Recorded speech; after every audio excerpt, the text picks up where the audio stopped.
ଲୁକ 6 ପର୍ବ।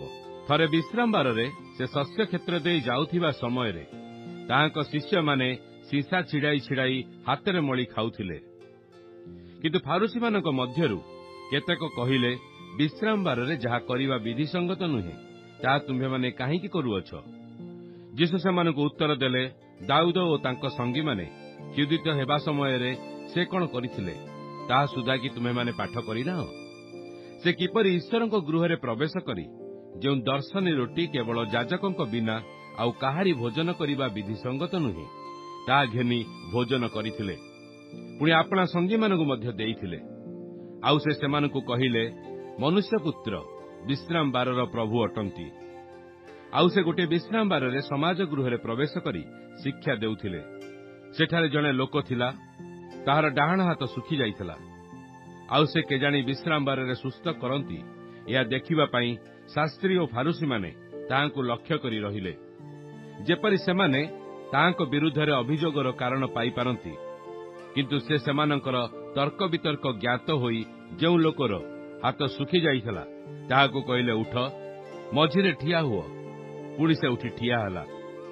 ସେଥିରେ ଯୀଶୁ ସେମାନଙ୍କୁ କହିଲେ, ମୁଁ ତୁମ୍ଭମାନଙ୍କୁ ପଚାରୁଅଛି, ବିଶ୍ରାମ ବାରରେ କ'ଣ କରିବା ବିଧିସଙ୍ଗତ? ଭଲ କରିବା ନା ମନ୍ଦ କରିବା? ପ୍ରାଣ ରକ୍ଷା କରିବା ନା ବିନାଶ କରିବା? ଆଉ ସେ ଚାରିଆଡ଼େ ସମସ୍ତଙ୍କ ପ୍ରତି ଦୃଷ୍ଟିପାତ କରି ତାହାକୁ କହିଲେ, ତୁମ୍ଭର ହାତ ବଢ଼ାଅ। ସେଥିରେ ସେ ତାହା କଲା, ଆଉ ତାହାର ହାତ ପୁଣି ଭଲ ହୋଇଗଲା। କିନ୍ତୁ ସେମାନେ କ୍ରୋଧରେ ଉନ୍ନତ ହେଲେ, ଆଉ ଯୀଶୁଙ୍କ ପ୍ରତି କ'ଣ କରିପାରନ୍ତି ସେ ବିଷୟରେ ପରସ୍ପର କଥାବାର୍ତ୍ତା କରିବାକୁ ଲାଗିଲେ। ସେହି ସମୟରେ ସେ ଦିନେ ପ୍ରାର୍ଥନା କରିବା ନିମନ୍ତେ ପର୍ବତକୁ ବାହାରି ଯାଇ ଈଶ୍ୱରଙ୍କ ନିକଟରେ ପ୍ରାର୍ଥନା କରୁ କରୁ ସମସ୍ତ ରାତ୍ରି ଯାପନ କଲେ। ପ୍ରଭାତ ହୁଅନ୍ତେ ସେ ଆପଣା ଶିଷ୍ୟମାନଙ୍କୁ ପାଖକୁ ଡାକି ସେମାନଙ୍କ ମଧ୍ୟରୁ 12 ଜଣଙ୍କୁ ମନୋନୀତ କଲେ। ଆଉ ସେ ସେମାନଙ୍କୁ ମଧ୍ୟ ପ୍ରେରିତ ନାମ ଦେଲେ। ସେମାନେ ସିମୋନ, ଯାହାଙ୍କୁ ସେ ମଧ୍ୟ ପିତର ନାମ ଦେଲେ, ଆଉ ତାଙ୍କ ଭ୍ରାତା ଆନ୍ଦ୍ରିୟ, ଯାକୁବ, ଯୋହନ, ଫିଲିପ ଓ ବର୍ଥଲମୀ, ମାଥ୍ୟୁ ଓ ଥୋମା, ଆଲଫିଙ୍କ ପୁତ୍ର ଯାକୁବ ଓ ସିମୋନ, ଯାହାକୁ ଉଦ୍ଯୋଗୀ ବୋଲି କହନ୍ତି, ଯାକୁବଙ୍କ ପୁତ୍ର ଜିହୁଦା ଓ ଇସ୍କରିତୀୟ ଜିହୁଦା, ଯେ ତାହାକୁ ଶତ୍ରୁ ହସ୍ତରେ ସମର୍ପଣ କଲା। ଆଉ ସେ ସେମାନଙ୍କ ସହିତ ଓହ୍ଲାଇ ଗୋଟିଏ ସମତଳ ଭୂମିରେ ଠିଆ ହେଲେ। ପୁଣି ତାହାଙ୍କର ବହୁ ସଂଖ୍ୟକ ଶିଷ୍ୟ ସମସ୍ତ ଜିହୁଦା ପ୍ରଦେଶ, ଜେରୁସାଲମ, ଆଉ ସୋର ଓ ସିଦୋନର ଉପକୂଳରୁ ମହାଜନତା ଉପସ୍ଥିତ ହେଲେ। ସେମାନେ ତାହାଙ୍କ ବାକ୍ୟ ଶୁଣିବାକୁ ଓ ଆପଣା ଆପଣା ରୋଗରୁ ସୁସ୍ଥ ହେବାକୁ ଆସିଥିଲେ। ଆଉ ଯେଉଁମାନେ ଅଶୁଚି ଆତ୍ମାଗୁଡ଼ାକ ଦ୍ୱାରା କ୍ଲେଶ ଭୋଗୁଥିଲେ, ସେମାନେ ସୁସ୍ଥ କରାଗଲେ। ପୁଣି ଲୋକସମୂହ ତାହାଙ୍କୁ ସ୍ପର୍ଶ କରିବାକୁ ଚେଷ୍ଟା କରୁଥିଲେ, କାରଣ ତାହାଙ୍କଠାରୁ ଶକ୍ତି ନିର୍ଗତ ହୋଇ ସମସ୍ତଙ୍କୁ ସୁସ୍ଥ କରୁଥିଲା। ସେ ସମୟରେ ସେ ଆପଣା ଶିଷ୍ୟମାନଙ୍କ ପ୍ରତି ଦୃଷ୍ଟିପାତ କରି କହିଲେ, ଦିନହୀନ ଯେ ତୁମେମାନେ ଧନ୍ୟ, କାରଣ ଈଶ୍ୱରଙ୍କ ରାଜ୍ୟ ତୁମ୍ଭମାନଙ୍କର। ବର୍ତ୍ତମାନ କ୍ଷୁଧିତ ଯେ ତୁମେମାନେ ଧନ୍ୟ, କାରଣ ତୁମେମାନେ ପରିତୃପ୍ତ ହେବ। ବର୍ତ୍ତମାନ ରୋଦନ କରୁଅଛ ଯେ ତୁମେମାନେ ଧନ୍ୟ, କାରଣ ତୁମେମାନେ ହାସ୍ୟ କରିବ। ଲୋକେ ଯେବେ ତୁମକୁ ଘୃଣା କରନ୍ତି ଓ ମନୁଷ୍ୟପୁତ୍ରଙ୍କ ହେତୁ ପୃଥକ କରନ୍ତି, ପୁଣି ନିନ୍ଦା କରନ୍ତି ଓ ତୁମ୍ଭମାନଙ୍କ ନାମକୁ ମନ୍ଦ ବୋଲି ଅଗ୍ରାହ୍ୟ କରନ୍ତି, ତେବେ ତୁମେମାନେ ଧନ୍ୟ। ସେହିଦିନ ଆନନ୍ଦ କରି ନୃତ୍ୟ କର, କାରଣ ଦେଖ, ସ୍ୱର୍ଗରେ ତୁମ୍ଭମାନଙ୍କର ପୁରସ୍କାର ପ୍ରଚୁର। ଆଉ ସେହିପରି ତ ସେମାନଙ୍କର ପିତୃପୁରୁଷମାନେ ଭାବବାଦୀମାନଙ୍କ ପ୍ରତି କରୁଥିଲେ।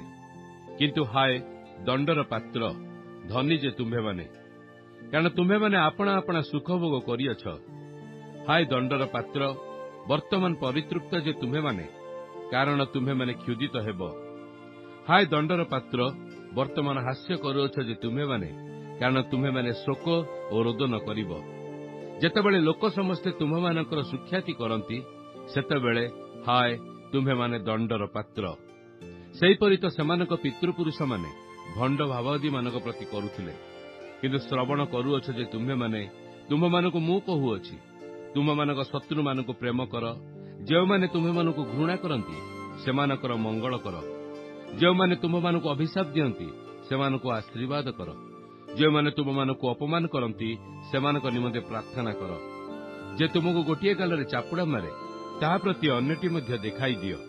ଆଉ ଯିଏ ତୁମର ଚାଦର ନେଇଯାଏ, ତାହାକୁ ତୁମର ଅଙ୍ଗରଖା ମଧ୍ୟ ନେବାକୁ ବାରଣ କର ନାହିଁ।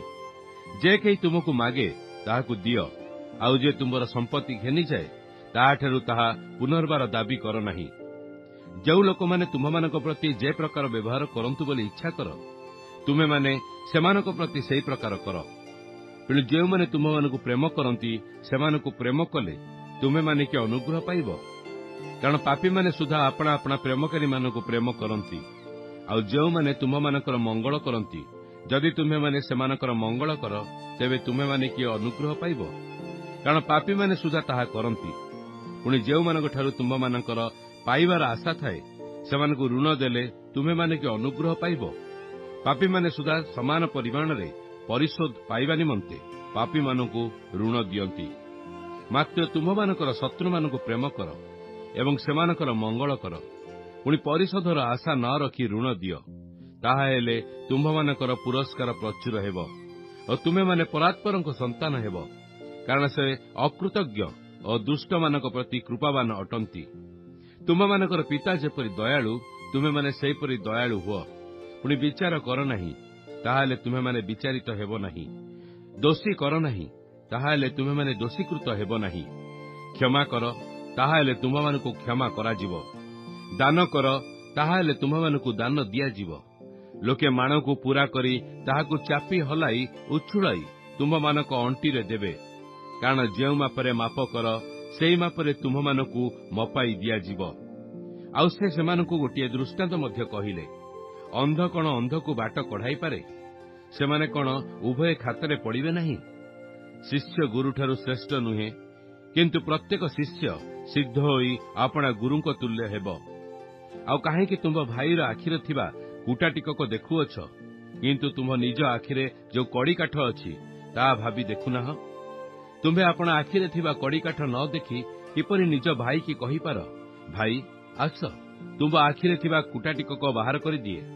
କପଟି, ଆଗେ ଆପଣା ଆଖିରୁ କଡ଼ିକାଠ ବାହାର କରି ପକାଅ, ତାପରେ ନିଜ ଭାଇର ଆଖିରେ ଥିବା କୁଟାଟିକକ ବାହାର କରିବା ନିମନ୍ତେ ସ୍ପଷ୍ଟ ରୂପେ ଦେଖିପାରିବ।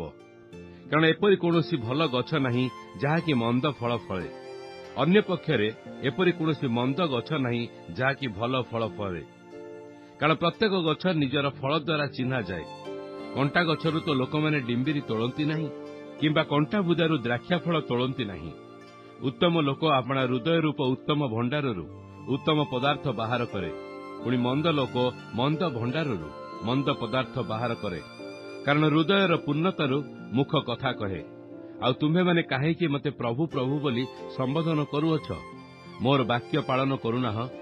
ଯେ କେହି ମୋ ନିକଟକୁ ଆସି ମୋହର କଥା ଶୁଣି ସେସବୁ ପାଳନ କରେ, ସେ କାହା ସଦୃଶ୍ୟ ତାହା ମୁଁ ତୁମମାନଙ୍କୁ ଜଣାଇବି। ସେ ଏପରି ଜଣେ ଘର ତୋଳିବା ଲୋକ ପରି, ଯେ ଗହୀର କରି ଖୋଳି ମୂଳଦୁଆ ପଥର ଉପରେ ବସାଇଲେ। ଆଉ ବଢ଼ି ହୁଅନ୍ତେ ସୁଅ ସେହି ଘରକୁ ପ୍ରବଳ ଭାବରେ ଧକ୍କା ମାରିଲା, କିନ୍ତୁ ତାହା ଟଳାଇ ପାରିଲା ନାହିଁ, କାରଣ ତାହା ଉତ୍ତମ ରୂପେ ତୋଳା ଯାଇଥିଲା। କିନ୍ତୁ ଯେ ଶୁଣି ପାଳନ କରେ ନାହିଁ, ସେ ମୂଳଦୁଆ ନ ବସାଇ ମାଟି ଉପରେ ଘର ତୋଳିବା ଲୋକ ପରି, ସୁଅ ସେହି ଘରକୁ ପ୍ରବଳ ଭାବରେ ଧକ୍କା ମାରନ୍ତେ ସେହି କ୍ଷଣି ତାହା ପଡ଼ିଗଲା ଓ ତାହାର ବିନାଶ ଭୟଙ୍କର ହେଲା।